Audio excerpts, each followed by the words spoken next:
Hello everyone, welcome to the video lecture series of Engineering Mathematics 2. The subject code is BAS203 and here we are in lecture number 9 of unit number 1. So अभी तक हम लोग ने बात करी है nth order linear differential equation solution की, जहां पे इक्वेशन कैसी है, इक्वेशन है कांस्टेंट कोफिशिएंट्स के साथ, जहां पे CF कैसे कैलकुलेट करना है, PI कैसे कैलकुलेट करना है, in all the cases we have seen, और कंप्लीट सॉल्यूशन कैलकुलेट किया जाता है CF plus PI of this nth order linear differential equation with constant coefficient. Now from this lecture हम लोग स्टार्ट करने जा रहे हैं nth order linear differential equation solution ही, बट वो होगी nth ऑर्डर डिफरेंशियल इक्वेशन जहां पे वेरिएबल कोफिशिएंट्स होंगे। जी हां, वेरिएबल कोफिशिएंट के केस में आपको दो टाइप की इक्वेशन यहां पे पढ़नी है, तो उसमें फर्स्ट टाइप की इक्वेशन में इस लेक्चर में डिस्कस करने वाला हूं, that is Euler's Cauchy linear differential equation.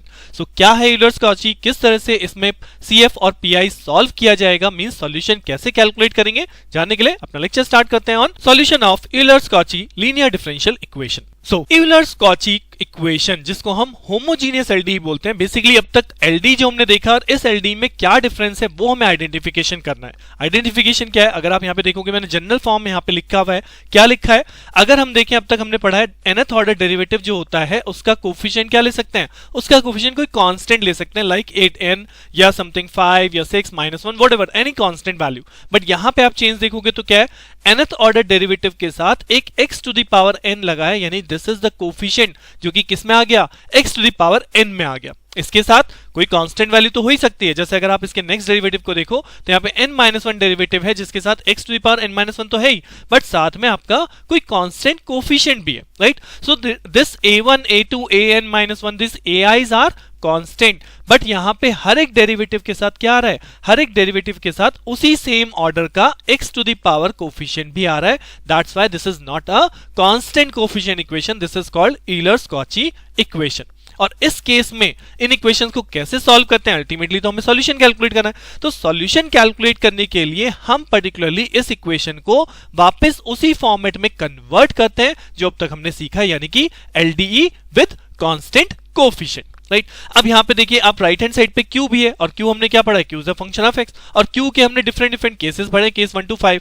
CF कैसे कैलकुलेट होता है वो भी हमने देखा, तो बेसिकली हम अपने जो हमने सीखा है उसी को यूटिलाइज करेंगे, बट फर्स्ट ऑफ ऑल इसमें एक स्टेप आपका और इंक्रीज हो गया कि हम इस इक्वेशन को अपने जनरल स्टेप यानी जनरल इक्वेशन जिसे हमने कांस्टेंट कोफिशिएंट के साथ पढ़ा है उस फॉर्मेट में कन्वर्ट करने वाले हैं। और कन्वर्ट कैसे करेंगे, कन्वर्ट करने के लिए यहां पे सिंपल सा प्रोसीजर आपको याद रखना है, क्या, we will let x is equal to e to the power z, so that z की वैल्यू क्या बनेगी, z इज इक्वल टू हो जाएगा log ऑफ x, और साथ ही साथ जो आप इस इक्वेशन में देख रहे हैं x into d by d x coefficient, right, x into d by d x जो होगा that is replace by capital D, where capital D is what, अब यहां पे कैपिटल D को हम बोलेंगे d by d z, not d by d x, right. So हम एक तरह से x d by d x को d पे रिप्लेस कर रहे हैं। सिमिलरली अगर हमारे पास x स्क्वायर वाली टर्म है, x square into double derivative operator, so हम उसे चेंज करेंगे d इंटू d-1 में। ट्रिपल ऑर्डर है यानी x क्यूब के साथ है थर्ड ऑर्डर डेरिवेटिव, तो हम उसे चेंज करेंगे d d-1 d-2, और अगर इसी तरह मैं आपको बोलूं x की पावर 4 भी है और यहाँ पे d4 बाई dx 4 है, तो वो चेंज हो जाएगा d into d-1 d-2 and d-3 as so on further, right. So max of the cases में आपको 3 ही तक मिलता है, यानी डेरिवेटिव 3 तक की इक्वेशन मिलती है, तो that's why I have written only 3 parts. So this is the process कि हम किस तरह से अपने इक्वेशन को प्रोसीड करने वाले हैं। अब कैसे प्रोसीड करना है, किस तरह से इक्वेशन कन्वर्ट होगी, चलिए क्वेश्चन के थ्रू दिखाता हूं। So is the question number 1, it says solve x cube d cube y by dx cube plus 2x square d square y by dx square plus 2 of y is equal to 10 x plus 1 by x। अब देखिए right hand side में बाद में देखूंगा, पहले left hand side से पहचान करनी होती है इक्वेशन, क्या ये कांस्टेंट कोफिशिएंट है या वेरिएबल केस है, तो मुझे क्लियरली दिख रहा है वेरिएबल केस है, so I will convert this x cube d cube y by dx cube, क्या मुझे सबसे पहले एक लाइन लिखनी होगी, क्या, कि let x is equal to e to the power z,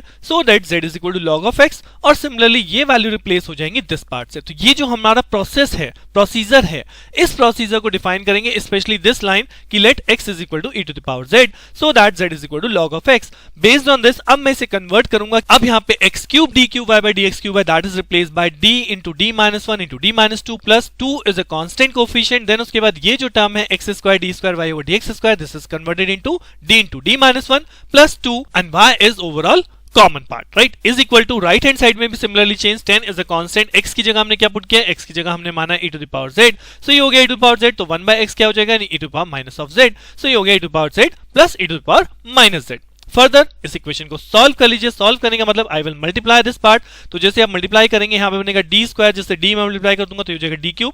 then उसके बाद यहाँ पे टर्म बनेगी माइनस 2d माइनस 3d, जिससे डी से मल्टीप्लाई करूंगा तो हो जाएगा माइनस 3d स्क्वायर। और एक टर्म बनेगी यहाँ पे प्लस 2, जो कि डी से मल्टीप्लाई होकर हो जाएगा plus 2d।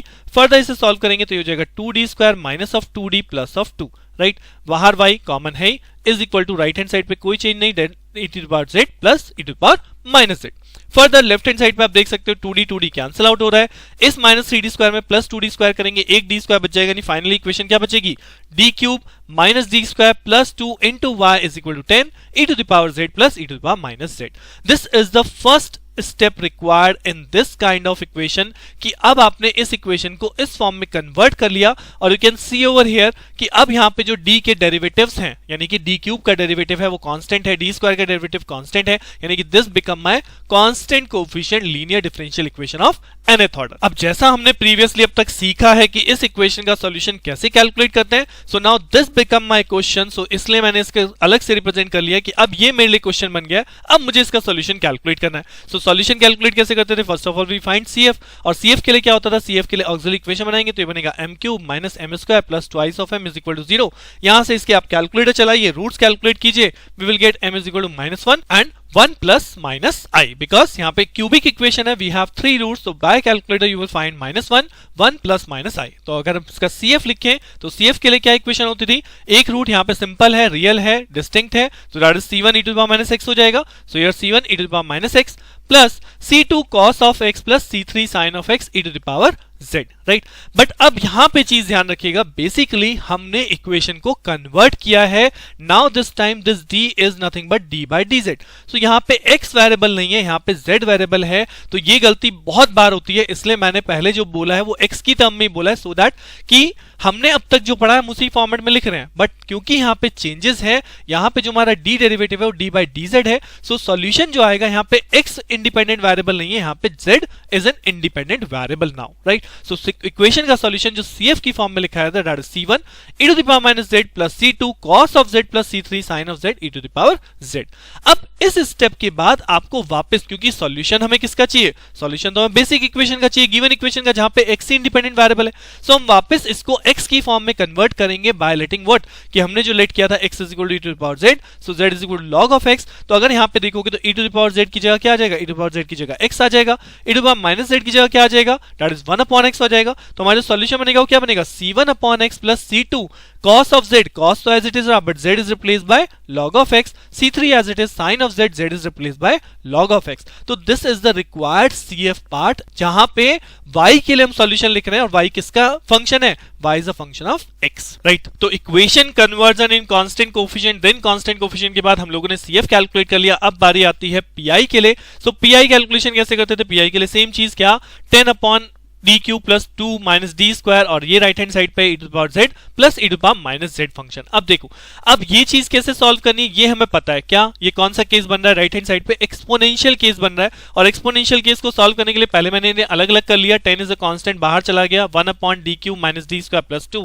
Into e to the power z plus 1 upon d cube minus d square plus 2 into e to the power minus z। क्यों, क्योंकि दोनों ही एक्सपोनेंशियल है, दोनों में अलग अलग अप्लाई कर देंगे। इस वाले पार्ट में एक्सपोनेंशियल में हमने क्या पढ़ा था, e to the power ax, तो a is replace where, in place of d। So अगर मैं यहाँ पे 1 है, 1 को यहाँ रिप्लेस कर दूंगा तो ये बनेगा 1 माइनस ऑफ 1 प्लस 2, यानी कि अल्टीमेटली क्या बनने वाला है, 1 अपॉन 1 माइनस 1 प्लस 2।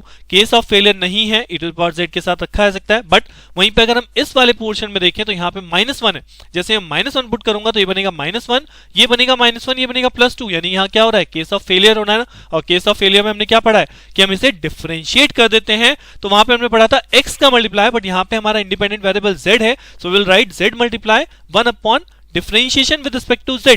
तो जब इसे z के साथ डिफरेंशिएट करेंगे बनेगा 3d स्क्वायर, d स्क्वायर का डिफरेंशिएशन 2d, और 2 का हो जाएगा constant that is 0 multiply by e to power minus z। So this become my second step. 10 आपका बाहर है, राइट। अब आप इसे सॉल्व कर सकते हैं। यहाँ पे जो पार्ट बन रहा है 3 माइनस 1 दैट बिकम्स 2। सो 2 से 10 को कट करेंगे, ये क्या बन जाएगा, ये बन जाएगा 5 e to the power z, right. So this become 5 e to the power z plus, अगर मैं इस पोर्शन को सॉल्व करूं, -1 रखना है, -1 अब की बार रखूंगा, -1 का स्क्वायर प्लस 1, तो ये बनेगा 3 माइनस, यहाँ पे आप -1 रखेंगे तो ये बनेगा प्लस ऑफ 2, तो ये हो जाएगा 3 + 2 5, 5 से आप 10 को क्रॉस करेंगे तो ये बनेगा twice of z e to the power minus of z. So this is my ultimately pi of this given equation, right. But क्या यहाँ पे मेरा आंसर सॉल्व हो गया? नहीं, अभी मेरा आंसर जो है वो z वेरिएबल की टर्म में है. इसको वापस से किस में कन्वर्ट करेंगे? इसको वापस से x की फॉर्म में कन्वर्ट करेंगे, where e to the power z is nothing but x and e to the power minus z is nothing but upon x, यानी 1 अपॉन x, और z की जगह क्या है? z is equal to nothing but log of x. तो this is our required pi, and once I get cf and pi, then we can write the complete solution, that is c1 by x plus x into c2 log of x plus c3 sin log of x plus 5 of x plus 2 by x log of x, right. So concept देखिए, concept में क्या हुआ कि equation को हमने पहले constant coefficient में convert किया, देन उसके बाद सिंपली जितने भी हमने अब तक पार्ट पढ़े हैं उनकी हेल्प से cf और pi कैलकुलेट होगा, एंड फाइनली जो pi कैलकुलेट हुआ है, cf कैलकुलेट हुआ, उसको आपने इन टर्म्स ऑफ x यानी इंडिपेंडेंट वेरिएबल को वापस चेंज करना है, right. So I hope concept बना होगा. एक और देखिए क्वेश्चन दिखाता हूं जो हमने लास्ट लेक्चर में किया था, उसी टाइप का कुछ क्वेश्चन यहां पे बनने वाला है, and this is the question. It says solve x square d square y ओ dx square plus 4x dy by dx plus 2y is equal to e to the power x, right. अब फिर से वही same चीज बोल रहा हूं कि लेफ्ट हैंड साइड को देख के पता चलेगा इक्वेशन कैसी है. तो इक्वेशन यहां पे x कोफिशिएंट के साथ है, दैट मींस ये हमारी ईलर्स कॉची इक्वेशन है. तो इसको सॉल्व कैसे करते हैं? We will let x is equal to e to the power z, जहां से z की वैल्यू हमें मिलेगी z is equal to log of x. इसके अलावा हमने पढ़ा x square d square y by dx square को किसमें रिप्लेस कर देंगे?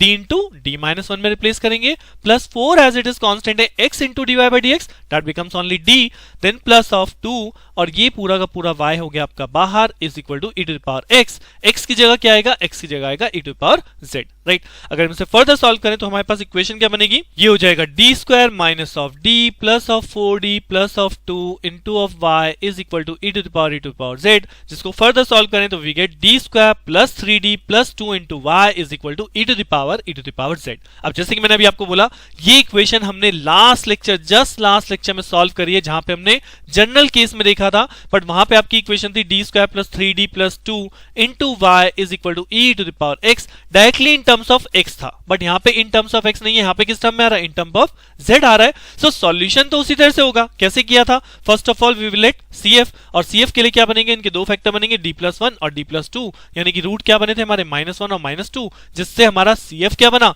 cf बना c1 e to the power minus z plus c2 e to the power minus 2z. जी हाँ, ये चीज बस यहाँ पे डिफरेंस हो गया. क्या अब यहाँ पे हमारे लिए इंडिपेंडेंट वेरिएबल z चल रहा है, तो उसी फॉर्म में आपका cf आएगा, and then we have to convert this part in terms of x again. तो यहाँ हमने माना था x is equal to e to the power z, तो ये हो जाएगा e to the power minus z, that is 1 upon x is equal to e to the power minus z, और यहाँ पे माइनस ऑफ 2z है, यानी e to the power minus 2z कब बनेगा? जब 1 अपॉन x स्क्वायर होगा, right. So just converted कि c1 अपॉन 1 अपॉन x हो गया और plus c2 upon x square हो गया. This is the required cf for the given equation. Similarly अगर pi की बात करूं तो pi कैसे कैलकुलेट किया था? आप लास्ट लेक्चर में देख सकते हो कि pi के लिए हमने इसे फैक्टर फॉर्म में कन्वर्ट किया, फैक्टर फॉर्म को पार्शियल किया था, पार्शियल करके वैल्यू ये मिली थी, और सेम जैसे कि हमने लास्ट लेक्चर में पूरा का पूरा सॉल्यूशन किया है, आप इसी तरह से सेम सॉल्व करेंगे इसे. So will get the same answer जो हमें लास्ट लेक्चर में मिला था, that is e to the power minus 2z e to the power z, जो कि लास्टली कन्वर्ट होगा इन टर्म्स ऑफ x में. तो यहां पे भी हमने देखा e to the power minus z का मतलब क्या हुआ? That is 1 upon x square, और e to the power z का मतलब हो गया e to the power x. तो this is our pi in this case of equation. So what is our complete solution become? Complete solution is nothing but c1 by x plus c2 by x square plus e to the power x upon x square, right. So मैंने यहाँ पे question को पूरी तरह से solve नहीं किया, have taken the same concept जो हमने लास्ट लेक्चर में सॉल्व किया था, उसी तरह से क्वेश्चन सॉल्व करना, आपको पेपर में सॉल्व करके ही दिखाना होगा. बट मुझे जो यहाँ पे कॉन्सेप्ट आप लोगों को दिखाना था कि क्वेश्चन को सॉल्व करने के लिए केवल आपका क्या चेंज आ रहा है? We have to convert the variable coefficient equation in terms of linear coefficient equation, और you can say the constant coefficient equation, right. और फिर उस कांस्टेंट इक्वेशन को कैसे सॉल्व करना है, that we have done a plenty of examples कि cf कैसे कैलकुलेट करना है, pi कैसे कैलकुलेट करना है. तो यहाँ पे कोई नया केस नहीं अराइव होने वाला pi कैलकुलेट करने के लिए, राइट. बट यहाँ पे इक्वेशन में ही चेंज है, और जिसको हम बाद में अपने फाइनल रिजल्ट को वापस कन्वर्ट करते हैं. With this Euler Cauchy linear differential equation को कैसे सॉल्व करना है वेरिएबल कोफिशिएंट के साथ, ये हम लोगों ने समझ लिया है. Now in the next lecture में एक और फॉर्म आपको दिखाऊंगा वेरिएबल कोफिशिएंट के साथ ही, जिसे हम बोलते हैं लेजेंड्रे लीनियर डिफरेंशियल इक्वेशन. सो लेजेंड्रे लीनियर डिफरेंशियल इक्वेशन में क्या डिफरेंस आने वाला है और किस तरह से हम वापस उसे, कॉन्सेप्ट सेम रहेगा, कांस्टेंट कोफिशिएंट में ही कन्वर्ट करेंगे, बट इक्वेशन क्या होती है जनरल फॉर्म में, किस तरह से दिखती है, कैसे कन्वर्ट होता है, उसे जानने के लिए मिलते हैं नेक्स्ट लेक्चर में. Thank you.